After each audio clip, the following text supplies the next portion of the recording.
In recent days, major export hubs along China's coast, including Guangdong, Shanghai, and even Hong Kong, have seen freight operations come to a near standstill. Many shipments bound for the U.S. were rushed onto vessels in a race to depart before the tariffs were enforced. Tariffs against China add up to 145%. Is America heading towards a recession? The Dow's down more than 1,000 points as that global sell-off intensifies. We're in uncharted, unprecedented uncertainty. I think it could get worse if we don't make some progress here. Increased trade with China boosted the annual purchasing power of the average U.S. household by $1,500 between 2000 and 2007. Second, exports from China supported over 1 million jobs in the United States, or about 0.5% of the entire civilian workforce. This is Drew, and I'd like to welcome you back to another episode of Real Talk Today.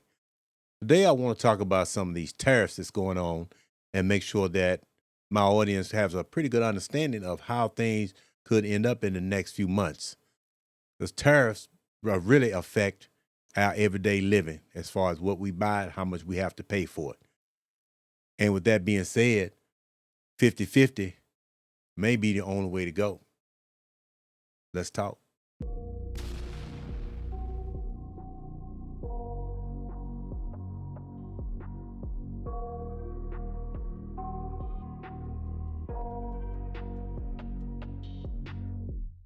I got nightmares in my head, I fear that the thoughts build up until I can't hear, that my mind fills up into... But after the U.S. announced a 125% tariff, Shanghai's once busy export activity came to a sudden stop within days.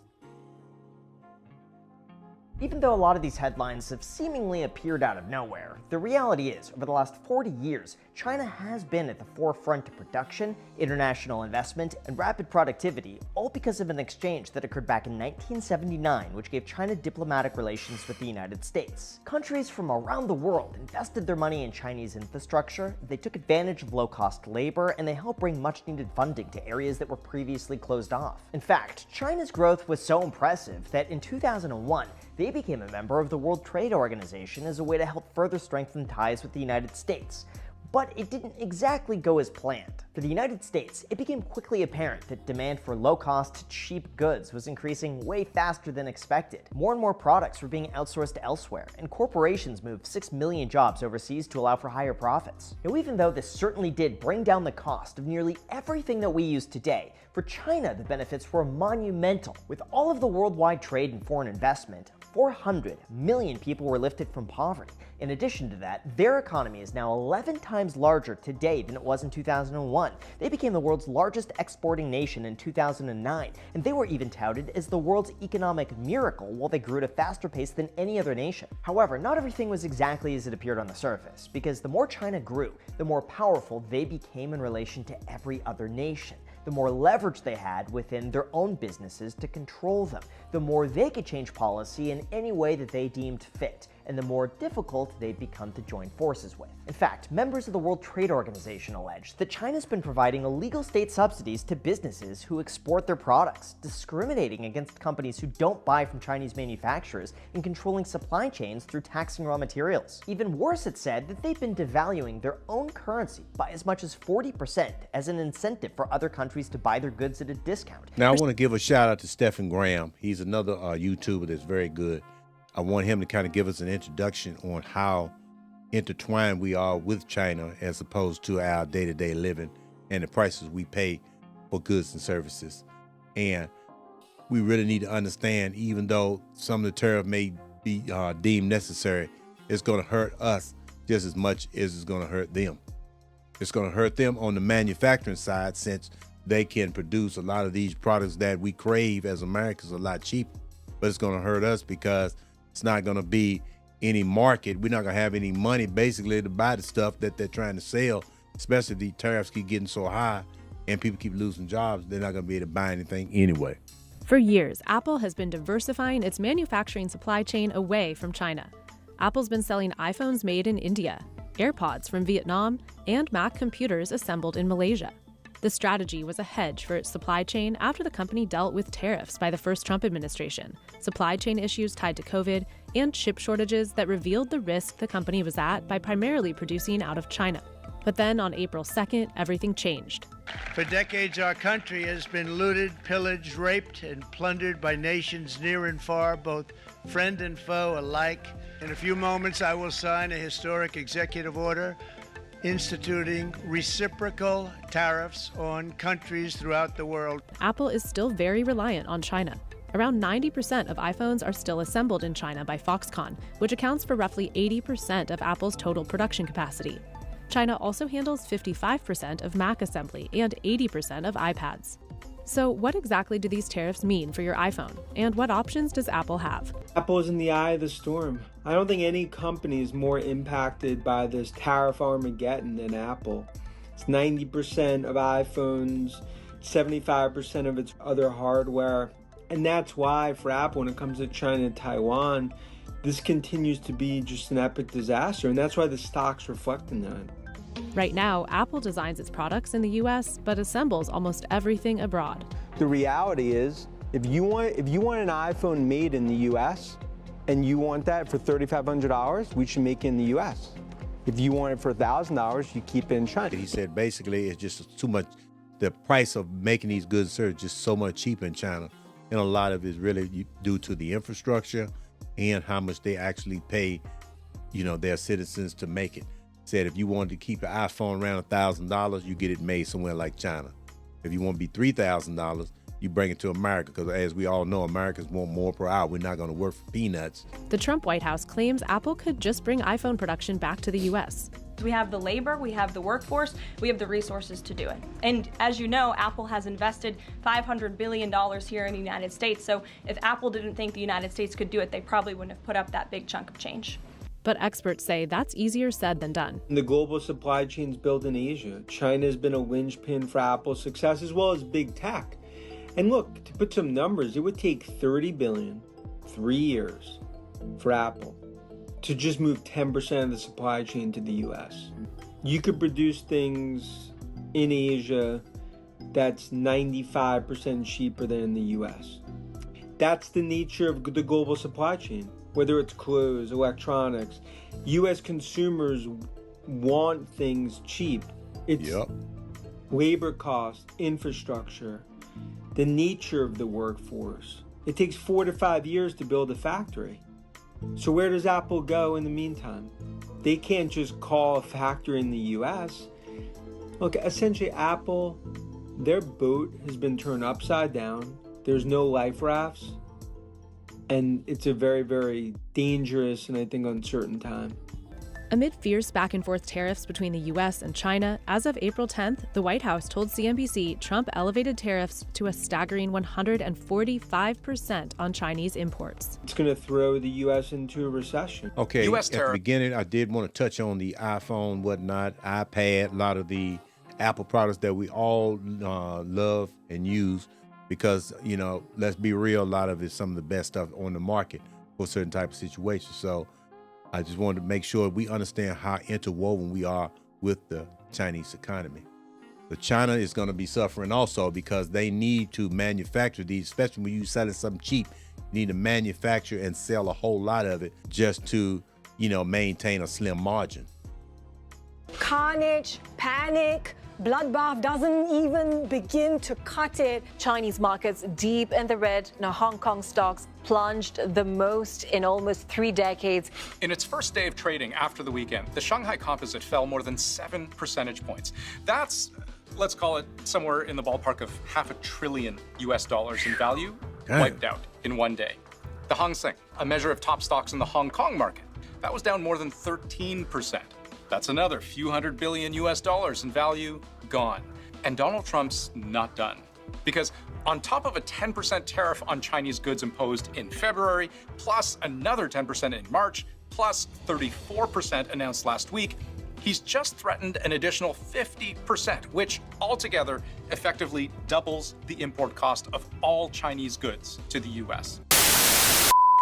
Tonka trucks, Care Bears, Lincoln Logs, Tinker Toys, Light Bright. And as with most in the toy business, we make the overwhelming majority of our product in China. China, has a tremendous workforce, and not only a tremendous workforce, but They've invested in the infrastructure to create a toy manufacturing supply chain. Because of China tariffs during Trump's first term, Foreman says a lot of toy manufacturing has moved to Vietnam, Mexico, and India in the last 5 years. The interesting part there is that most of the factories that operate in places, toy factories anyway, that operate in places like Vietnam, India, and Mexico are owned by Chinese anyway. So you're sort of not escaping doing business with the Chinese. It's been crazy. This is one of the most amazing pieces of technology, and this thing is made in China. And whether you're making a Tonka truck in China or an Apple iPhone, they figured it out. Almost all electronics that U.S. consumers like to buy are fabricated in China. The vast majority of textiles are milled in China, whether the apparel is actually put together in China or not. Other categories, like teas, can't easily be grown in the U.S. because of the climate. You need high humidity. Usually you need to be at a very high altitude, and those things only come together in certain parts of the world. Like the green teas that we use are only really grown in coastal China. The black teas are grown in India. Baltimore-based Zest makes high caffeine teas. About half of its $3 to $4 million of annual sales happen on Amazon. It's those components that are the most troubling. Of you don't really have a U.S. option, and just you have to pass on the cost eventually. Hey, good morning, Michael. I mean, when it comes to groceries, economists project that if consumers are made to absorb the entirety of the 20% import tariffs on Europe, things like this, olive oil from Italy, $20 now, it'll be up to $24. And something else that folks are really not going to like, alcohol could also rise by that 20% as well. But not just imported alcohol from Europe, but also domestically produced alcohol because of the tariffs on aluminum and on glass. We're starting to get to the point where if all these are applied, you effectively create an embargo between the two countries where there's just going to be no trade. Trump is punishing China for hitting back. In a trade war, the U.S. has escalated. Yesterday, Trump says China issued retaliatory tariffs of 34%. If China does not withdraw its 34% increase, the United States will impose additional tariffs on China of 50% effective April 9th. But China has found a way to hit the U.S. back hard, and not just with tariffs, but by attacking its supply chain directly. They just threw down the gauntlet. It's now a game of chicken. It's who's going to blink first. China is messaging this quite clearly. They are in it until the end. This thing keeps escalating because, you know, you heard what Trump said. He is reciprocal. They add a tax, he's going to add a tax. They add a tariff, he's going to add a tariff. This thing could go on and on and on. And if somebody doesn't say uncle at some point, this thing could actually lead to war. And I don't think a lot of people really understand, you know, the significance of, you know, what's really going on right now. A lot of these Chinese companies going to go out of business, and I can pretty much guarantee you, you know, a country's not going to let themselves go bankrupt over another country without a fight. On April 6th, a female owner of a laser cutting factory, Liu Ting, posted a video saying that manufacturing in China is going to get even harder, and she plans to sell off her 30,000-watt equipment. 是的，你们没有听错，我可能要把去年4月份买的大图的激光要准备出掉了。 Yes, you heard me right. I might have to sell the laser equipment I bought last April. I don't need to explain. You can probably guess why.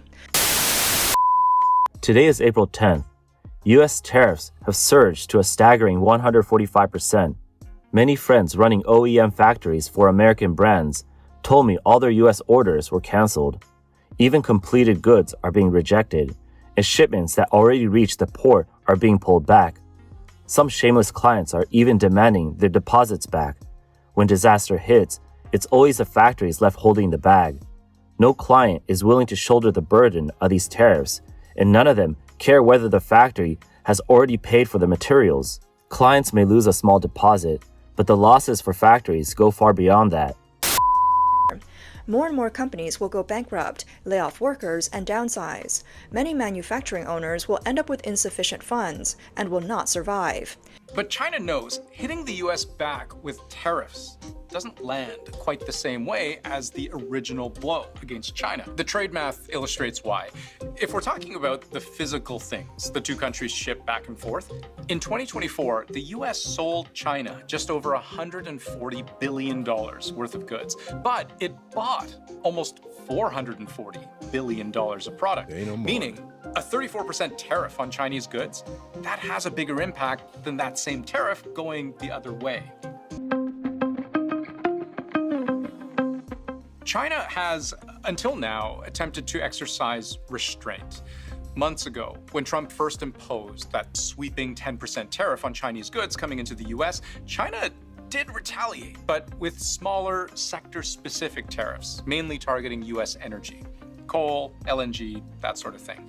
Then, when the US stacked another 10% tariff on China, once again, we saw a measured response, this time against US agriculture, targeting very specific things like chicken and beef.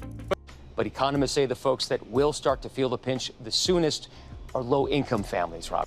This morning, some Americans are playing a game of chicken with prices. If you got an Amazon order waiting in your cart, just go ahead and buy it. Wait too long, those shoes you've been eyeing could get 18% more expensive. And that sweater you had in your cart, 17% pricier. And with 104% tariffs hitting China overnight, smartphone prices could also soar, with one estimate predicting an iPhone 16 Pro Max, already $1,200, could jump by another $350.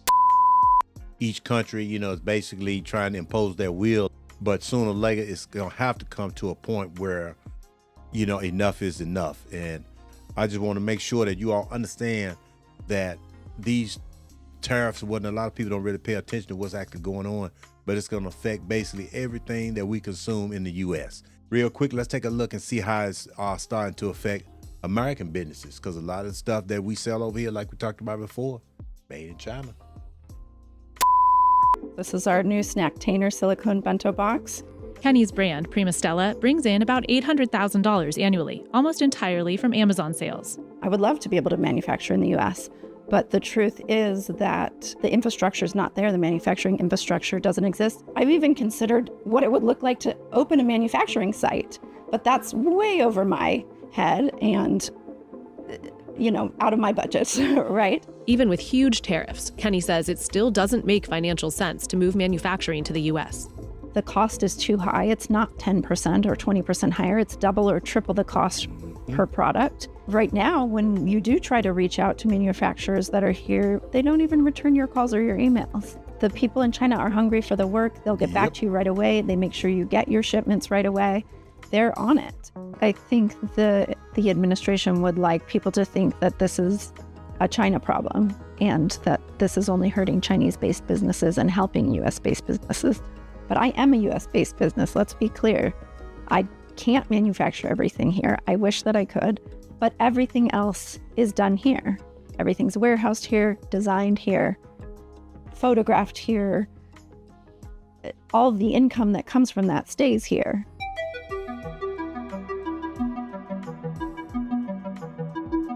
All those costs of doing business in the U.S. add up quickly. And those costs are different than they are, say, in China. And so when you have the factory directly knocking off a product and sending it right to Amazon and not paying tariffs, we can't compete. I had that initial wave of panic. Marissa Hibbert stocked up on cosmetics, many made abroad. Tell me about what you bought ahead of the tariffs taking effect. I really decided to make the deliberate decision to stock up on what is most meaningful to my day-to-day life. So that means facial cleansers, skincare, moisturizers, sunscreen, all the things that we need before we walk out the house in the beginning of the day. Because it could get more expensive. Because it absolutely could get more expensive. Americans are hitting the store for basic necessities too. Take a trip to Costco. Get some emergency supplies. Stock up on some things. Even billionaires like Mark Cuban say it's time to buy necessities from toothpaste to soap, bringing back memories of the toilet paper stashing during the pandemic. I need to understand why. Stocking up before tariff-driven prices isn't a bad idea, especially for products like coffee and rice, which are largely not made in the U.S. But experts warn, keep your cool. Try to buy only what you need for groceries. The video's getting a little long, but I thought that this is something that, really need to be brought to the channel, because I don't think a lot of people are really paying attention to exactly what's going on. Because as of this moment, we're not really, as consumers, feeling the biggest hit of what these tariffs are going to bring in the future. But I want you to understand that, You know, you definitely need to try to keep the essentials, you know, close by and whatnot, but try not to buy a whole lot of stuff that you really don't need. But I don't think it's any reason to stock up on toilet paper and all that foolishness that was going on last year, because now you're wasting money. And because this thing could go either way. Chinese people could say uncle and say, well, look, you know, let's not take it any further. We'll figure something out. Or it could be us if the American people start, you know, with a loud enough outcry and say, hey, you know, we can't afford it anymore. We're losing jobs left and right. The cost of living is not keeping up with our wages. Just keep your ears open on what's going on.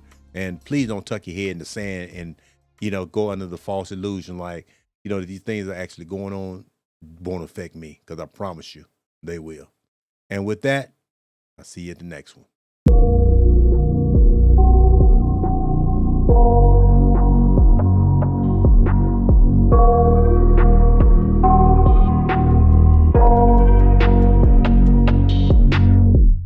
I got nightmares in my head, I fear that the thoughts build up until I can't hear, that my mind fills up into a creature, and it haunts me somewhere much deeper. Anxiety, filling up every space, no privacy.